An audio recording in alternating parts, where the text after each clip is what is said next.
Welcome. Today we are going to talk about Dharma practice, what it consists of, really consists of. It came to my attention through my friends and many people who ask me online. There is this confusion about what is Dharma practice. And there is this confusion because there is this entanglement with metaphysical notions, what practice is or not. Many times that confusion is spread online, but also through reading books, because Buddhism does have a very rich metaphysical tradition.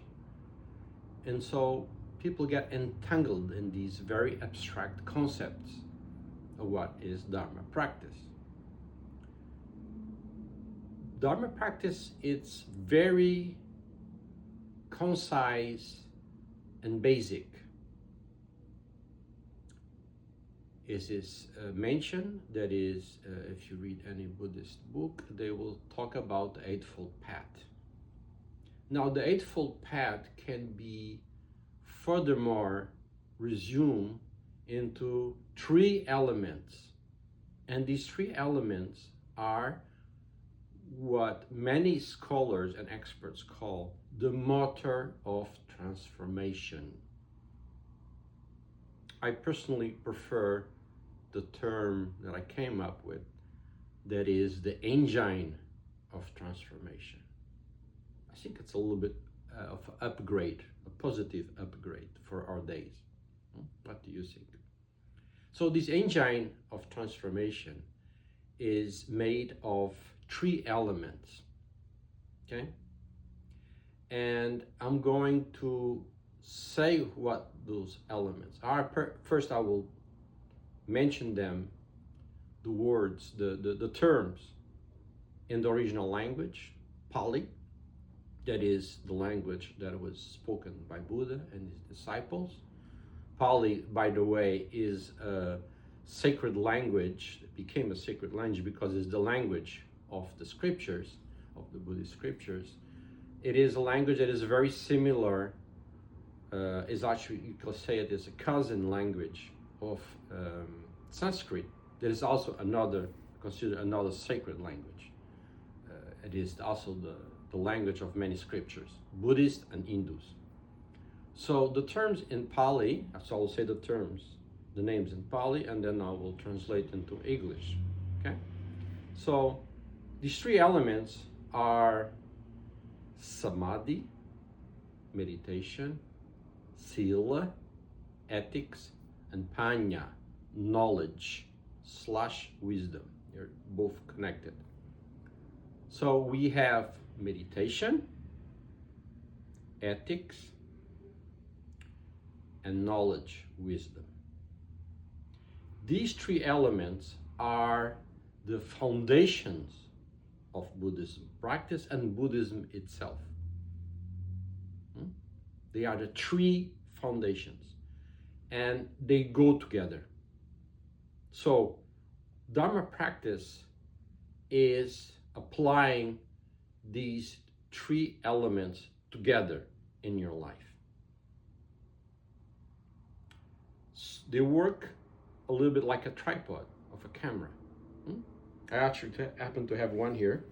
So, as you can see, a tripod for a camera, photo camera, has three legs, right? That's how it works.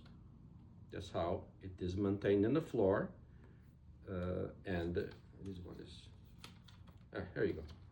So, then you put the camera, right? It has to have the three legs on. If one of the legs is missing, what happened? The tripod will fall. So you need the three legs. In the same way, Dharma practice needs its three legs, its three foundational elements: meditation, ethics, and knowledge. They go together. This is fundamental to understand. Now, in our days, in our modern days, many people decide in terms of practice, just use one of the elements. So they will just, for example, they will just meditate, or they will just use ethics, like they will try to be a good person, a moral person in their life, in their daily lives. Or they will just, go for knowledge, reading books and getting all these beautiful concepts from Buddhism. And there's nothing wrong about it. You can just do meditation and have very good results in your life. You can be an ethical person, a moral person, and have benefits from that. And you also can have a lot of pleasure and bliss through reading and cultivating your intellect with knowledge. But that will not give you what is the true pathway of Buddhism, the true promise of Buddhism practice, of Dharma practice. And that is an awakening mind, a controlled awakening mind, a clear awareness. For that, you need to do a full Dharma practice. There's also problems if you just apply one of these foundational elements.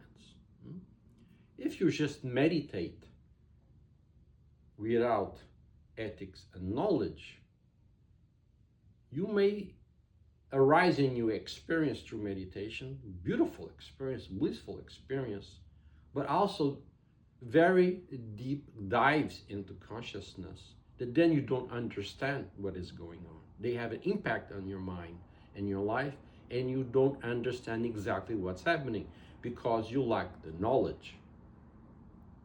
You may also feel this surge of energy and empowerment that without ethics, without the element of the heart, of compassion, of giving, of humility, you will feed your ego through that empowerment that you feel. So instead of going over the ego, you empower the ego. You become more selfish. You become more arrogant. You become, become with a bigger idea of yourself than you truly are. If you just apply ethics, you try to be a good person, a moral person, but without the knowledge and without the experience from meditation, then your morality will transform itself into a feel-good feeling.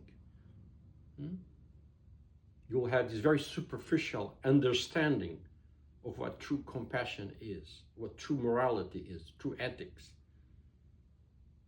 By the way, this is one of the problems I see in most Dharma centers in the West. But that is a conversation for another episode, where true transformation through Dharma practice becomes just another political, social justice movement.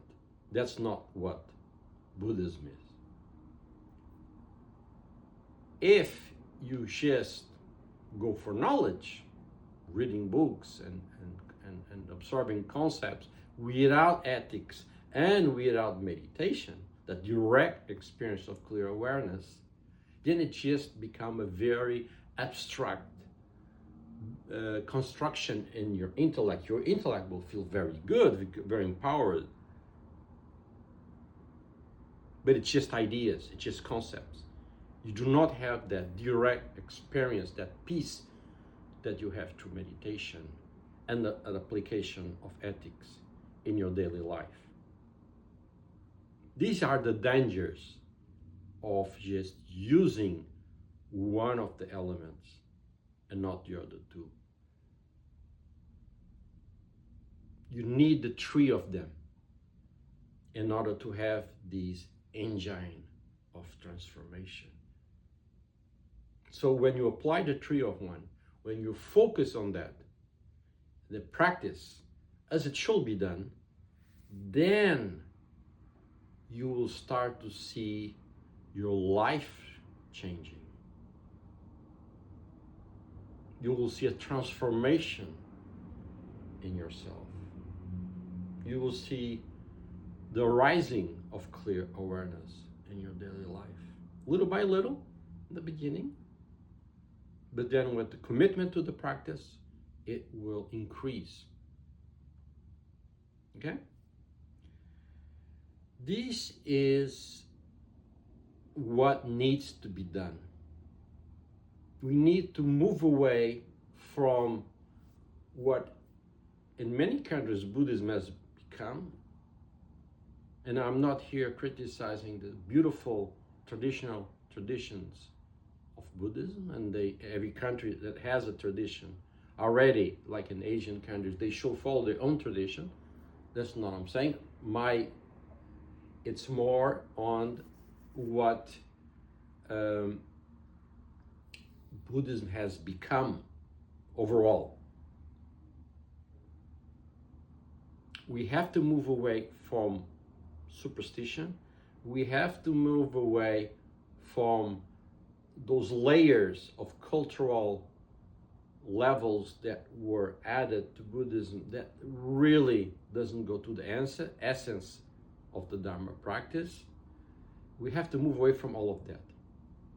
And in the West, this idea that Buddhism is now a form of social justice, what is absolutely have nothing to do with Buddhism.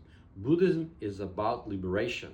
It's about the transformation of your mind, the transformation of your heart, of bringing a rising, clear awareness in your daily life as a living reality, not a concept, but as a living reality. And that is possible. And I know that is possible because that is my experience. So what is needed to be done is commitment to the practice and doing the real practice.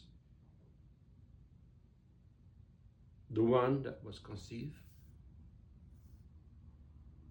through his own revelation by Lord Buddha, Gautama Siddhartha, and through all the great Buddhas that came after him.